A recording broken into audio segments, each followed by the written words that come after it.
आप सभी का स्वागत है हमारे YouTube चैनल द स्टडी गोल में। और आज हम सीटेट में गणित शिक्षण को कवर करेंगे। आपसे गणित में 15 क्वेश्चन कंटेंट के बनते हैं और 15 क्वेश्चन शिक्षण यानी कि पेडागोजी से बनते हैं। तो गणित शिक्षण में आज ये प्रैक्टिस सेट 2 है। अगर आपने पहला नहीं देखा है प्रैक्टिस सेट तो उसे आप देख लेंगे। और इस वीडियो में आप जानेंगे कि कौन कौन से नेगेटिव वर्ड होते हैं और क्या पॉजिटिव वर्ड होते हैं, क्योंकि आप किसी भी सब्जेक्ट में पेडागोजी के क्वेश्चन सॉल्व कर रहे हैं तो आपको एक चीज़ कॉमन मिलेगी कि आप छात्रों के प्रति सकारात्मक सोच रखेंगे और जो आंसर देंगे वो छात्रों के आसपास के परिवेश से जुड़ा हो या छात्रों के आसपास के वातावरण से जुड़ा हो। ऐसा आंसर आप देंगे तो कभी भी आपका आंसर गलत नहीं होगा। आप कभी भी आंसर में बच्चों से पढ़ाई लिखाई से संबंधित चीज़ें या पढ़ने लिखने से संबंधित आंसर कोई भी नहीं देंगे, ना ही बच्चों के प्रति नकारात्मक आंसर देंगे। तो आप अगर पॉजिटिव आंसर देंगे और बच्चों के प्रति सकारात्मक सोच रखेंगे तो कभी भी आपसे पेडागोजी गलत नहीं होगी। तो इस वीडियो को आप ध्यान से देखेंगे। अगर आपको हमारा वीडियो पसंद आए सब्सक्राइब करें, लाइक करें, शेयर करें और हमसे जुड़ें। तो सबसे पहला क्वेश्चन देखेंगे कि प्राथमिक स्तर पर विद्यार्थियों के गणित अधिगम का मूल्यांकन करने के लिए निम्नलिखित में से कौन सी प्रभावशाली योजना नहीं है। तो सबसे पहले आपको नहीं पे गोला काला करना है, क्योंकि आपको एग्ज़ाम में नहीं दिखना बंद हो जाता है। इसलिए आप जब एग्ज़ाम में क्वेश्चन सॉल्व करेंगे तो जैसे ही आपको नहीं मिल जाए आप अंडरलाइन कर लेंगे, जिससे कि आपको याद रहे कि हमें गलत आंसर चुनना है, यानी कि जो नहीं सही है वो वाला चुनना है। ऐसा होता है जब हम नहीं देखते हैं तो हम जो सकारात्मक यानी कि पॉजिटिव आंसर है वो चुन देते हैं और हमारा विकल्प गलत हो जाता है। इसलिए आप नहीं को अंडरलाइन कर देंगे।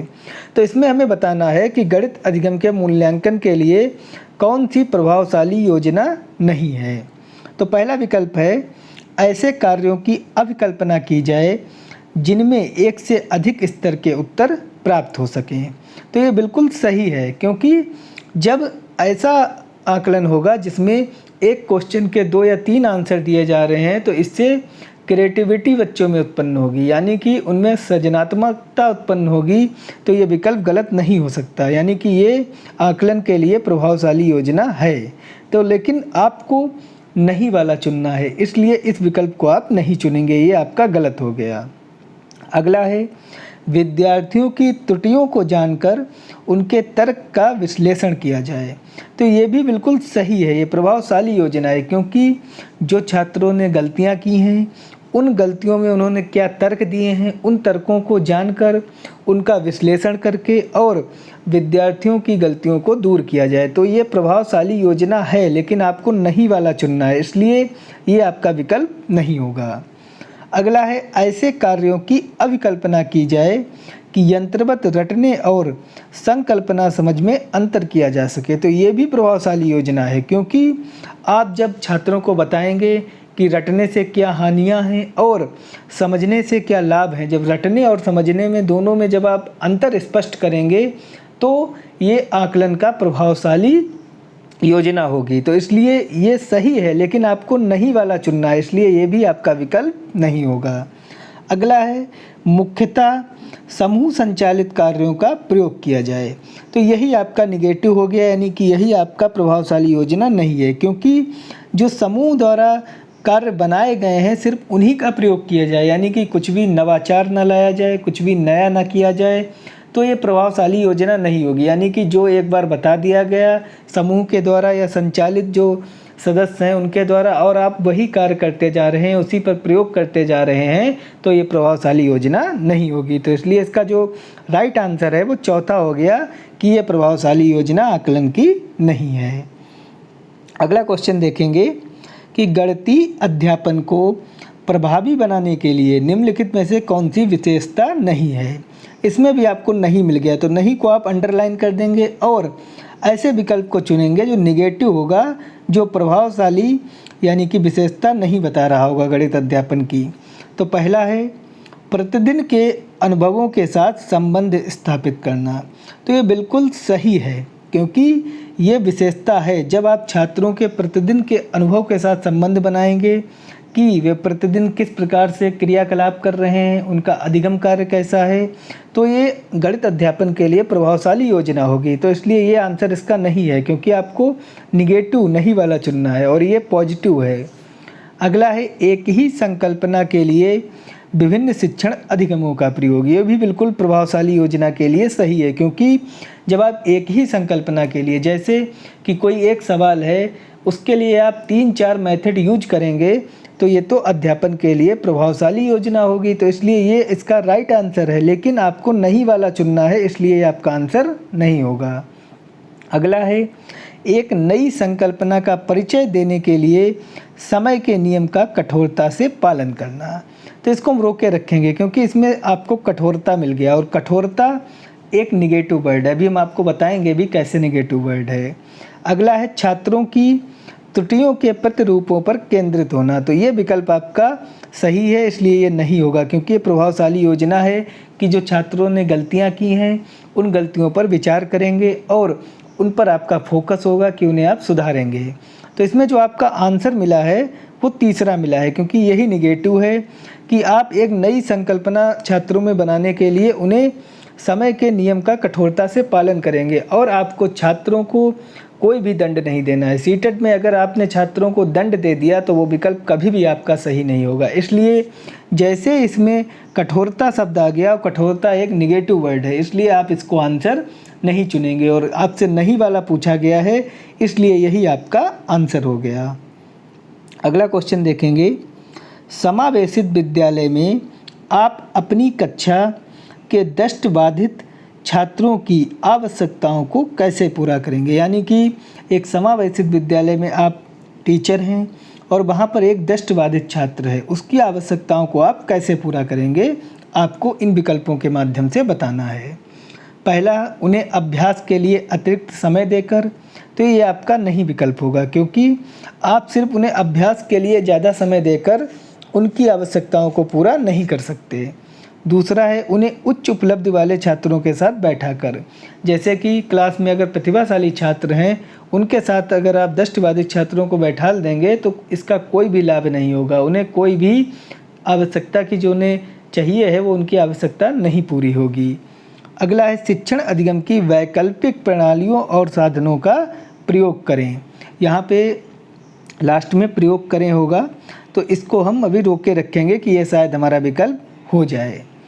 अगला है, उन्हें विशेष शिक्षक के पास भेजकर। क्या उन्हें आप विशेष शिक्षक के पास भेजकर उनकी आवश्यकताओं की पूर्ति कर सकते हैं? तो नहीं कर सकते हैं, क्योंकि फिर ये समावेशी शिक्षा कहाँ से होगी, फिर वो समावेशी विद्यालय ही नहीं होगा, क्योंकि समावेशी विद्यालय में आपको सभी को एक साथ पढ़ाना है। अगर कोई दृष्टिबाधित है या कोई ऐसा छात्र है जिसको अधिक आवश्यकता है, तो उसके लिए आप वैकल्पिक प्रणालियों और साधनों का उपयोग करेंगे, यानी कि वैकल्पिक साधन और ऐसी प्रणालियों का प्रयोग करेंगे जो उनके शैक्षिक कार्य के लिए आवश्यक हैं। तो इसके लिए जो राइट विकल्प इसका होगा वो तीसरा विकल्प होगा कि शिक्षण अधिगम की वैकल्पिक प्रणालियों और साधनों का प्रयोग करें।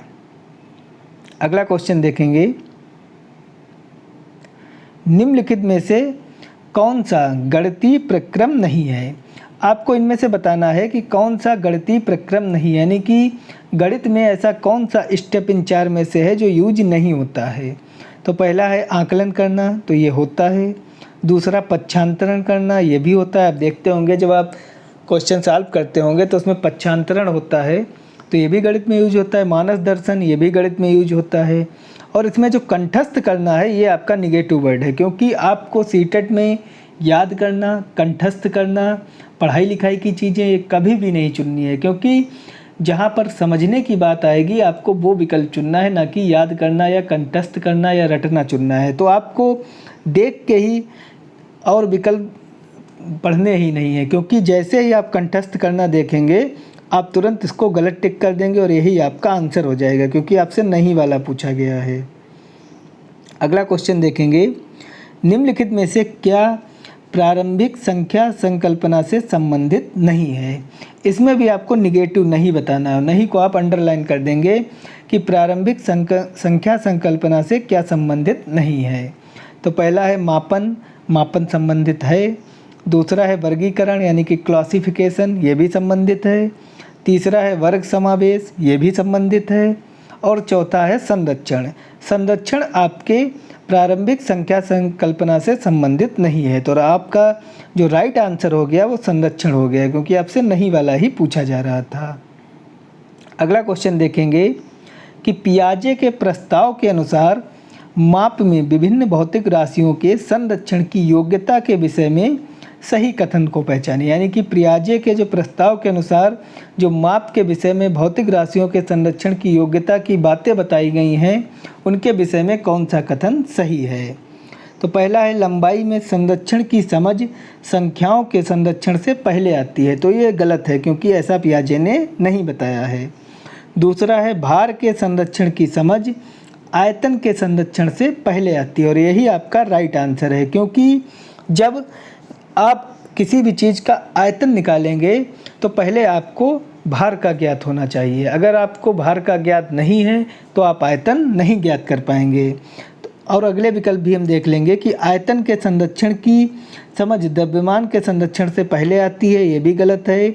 और भार के संरक्षण की समझ संख्याओं के संरक्षण से पहले आती है, ये भी गलत है। तो जो आपको राइट आंसर मिल गया वो पियाजे के अनुसार दूसरा है कि भार के संरक्षण की समझ आयतन के संरक्षण से पहले आती है।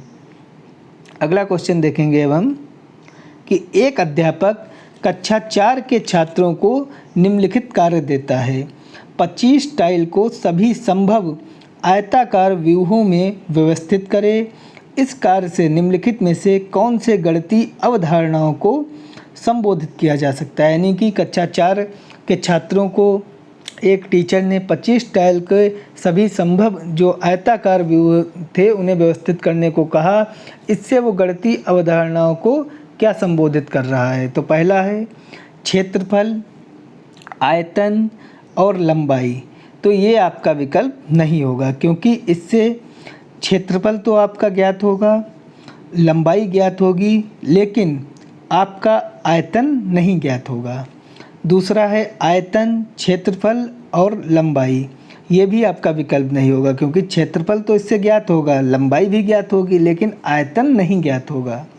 अगला है क्षेत्रफल, गुणनखंड, परिमाप, और यही आपका राइट आंसर है, क्योंकि अगले में भी आप देख रहे होंगे कि आयतन आपको मिल रहा है और आयतन आपके विकल्प में नहीं राइट आंसर होगा। तो इसलिए जिसका राइट आंसर होगा वो तीसरा होगा कि इससे छात्र क्षेत्रफल ज्ञात कर सकते हैं, गुणनखंड ज्ञात कर सकते हैं और परिमाप ज्ञात कर सकते हैं, यानी कि वो 3 अवधारणाओं को संबोधित कर रहा है। अगला क्वेश्चन देखेंगे, निम्नलिखित समुच्चयों में से कौन सा गणित में प्रश्न हल करने का कौशल है। आपको बताना है कि नीचे जो विकल्प दिए गए हैं उनमें से कौन सा विकल्प है जो गणित के प्रश्न हल करने के लिए कौशल है। तो पहला है कंठस्थ करना। जैसे ही आपको कंठस्थ करना मिल गया आप आगे का विकल्प पढ़ेंगे ही नहीं, आपका विकल्प ये कभी भी नहीं हो सकता, क्योंकि कंठस्थ करना, याद करना आप सीटेट में कभी भी नहीं चुनेंगे। अगला है प्रयत्न त्रुटि विधि, चित्रांकन विधि। ये विधि तो दोनों सही हैं, लेकिन लास्ट में आपको जैसे ही कंठस्थ करना मिल गया आप इसको भी कैंसिल कर देंगे। अगर एग्जाम में आप विकल्पों को कैंसिल करके आंसर देंगे तो कभी भी आपका आंसर गलत नहीं होगा।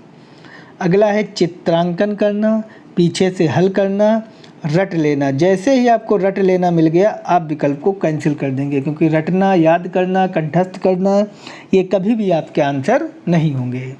और लास्ट में विकल्प है विवेचन करना, चर का प्रयोग करना, प्रतिरूप देखना, और यही आपका विकल्प सही है, क्योंकि इन तीनों विकल्पों में आप देख रहे होंगे आपको कंठस्थ करना और रटना यही चीज़ मिली। तो कंठस्थ करना, रटना आप कभी भी नहीं चुनेंगे।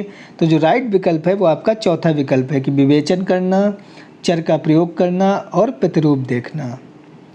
अगला क्वेश्चन देखेंगे, वान हेले के स्तर जिस विकास की अवस्थाओं का संकेत करते हैं वह है। तो वान हेले ने ज्यामितीय चिंतन की विकास की अवस्थाओं के बारे में बताया है। ये बात आप डायरेक्टली याद रखेंगे कि वान हेले ने ज्यामितीय चिंतन की विशेषताओं के बारे में बताया, यानी कि इन्होंने ज्यामिति के बारे में बताया है। और ये बहुत बार पूछा जा चुका है कि वान हेले किससे संबंधित हैं, तो ये ज्यामिति से संबंधित हैं। अगला क्वेश्चन देखेंगे, राष्ट्रीय पाठ्यचर्या की रूपरेखा एनसीएफ 2005 की अनुशंसा के अनुसार प्राथमिक विद्यालयों का गणित पाठ्यक्रम, यानी कि जो एनसीएफ 2005 आया था उसके अनुसार प्राथमिक विद्यालयों में गणित का पाठ्यक्रम क्या होगा। तो पहला विकल्प है छात्रों को प्रगामी गणित के लिए तैयार करने वाला होना चाहिए। तो ये आपका विकल्प नहीं होगा, क्योंकि एनसीएफ 2005 में ऐसा बिल्कुल भी नहीं कहा गया है। एनसीएफ 2005 में जो प्राइमरी लेवल के लिए जो गणित के लिए अनुशंसा की गई है कि बच्चों के जो पूर्व अनुभव हैं उनको जोड़कर पढ़ाया जाए, बच्चों के आसपास के वातावरण से जोड़कर पढ़ाया जाए, बच्चों को व्यवहारिक जीवन से जोड़कर गणित पढ़ाई जाए और उनमें तर्क शक्ति का विकास किया जाए। अगला विकल्प है छात्रों के प्रतिदिन के अनुभवों से संबंधित होना चाहिए, और यही आपका राइट आंसर है, क्योंकि एनसीएफ 2005 इसकी अनुशंसा करता है कि जो छात्रों के डेली के अनुभव हैं उन अनुभवों को जोड़कर आप गणित शिक्षण को पढ़ाएंगे। आगे भी देख लेंगे कि कार्य विधिक ज्ञान पर केंद्रित होना चाहिए, ये भी नहीं है, क्योंकि इसमें जैसे ही आपको ज्ञान मिल गया, ज्ञान एक पढ़ाई लिखाई से संबंधित आपका विकल्प है, इसलिए आपका आंसर नहीं होगा। अगला है गणितीय संकल्पनाओं में कठोरता देने वाला होना चाहिए, और एनसीएफ 2005 दंड और कठोरता का सख्त विरोधी है। वो कभी भी बच्चों के लिए दंड और कठोरता का अनुशंसा नहीं करता है, और आपको सीटेट में दंड और कठोरता जैसे ही शब्द मिल जाए आप आंसर नहीं चुनेंगे। तो इसका जो राइट विकल्प हो गया वो आपका दूसरा हो गया कि छात्रों के प्रतिदिन के जो अनुभव होंगे उन अनुभवों को जोड़कर आप गणित शिक्षण का कार्य कराएंगे। तो जो 10 इम्पोर्टेंट क्वेश्चन थे मैथ पेडागोजी के, हमने इस वीडियो में उनको कवर किया। अगर आपको वीडियो अच्छा लगा लाइक करें, सब्सक्राइब करें, शेयर करें और हमसे जुड़ें, क्योंकि सीटेट अगले मंथ में होने वाला है। और आप किसी भी सब्जेक्ट की पेडागोजी सॉल्व कर रहे हों, आप इन छोटी छोटी बातों का याद रखेंगे कि याद करना हो गया, रटना हो गया, कंठस्थ करना हो गया, या बच्चों के लिए कोई दंड की बात हो, कठोरता की बात हो, या कोई नकारात्मक विचार हो बच्चों के लिए, वो कभी भी आप विकल्प नहीं चुनेंगे। आप विकल्प कौन से चुनेंगे? जिसमें बच्चों के आसपास का परिवेश हो, बच्चों के आसपास का वातावरण हो, बच्चों के सकारात्मक सोच की बात कही जाए, बच्चों को अवसर देने की बात कही जाए, आप ऐसे विकल्पों को चुनेंगे। तो अगर आपको ये वीडियो अच्छा लगे सब्सक्राइब करें। धन्यवाद।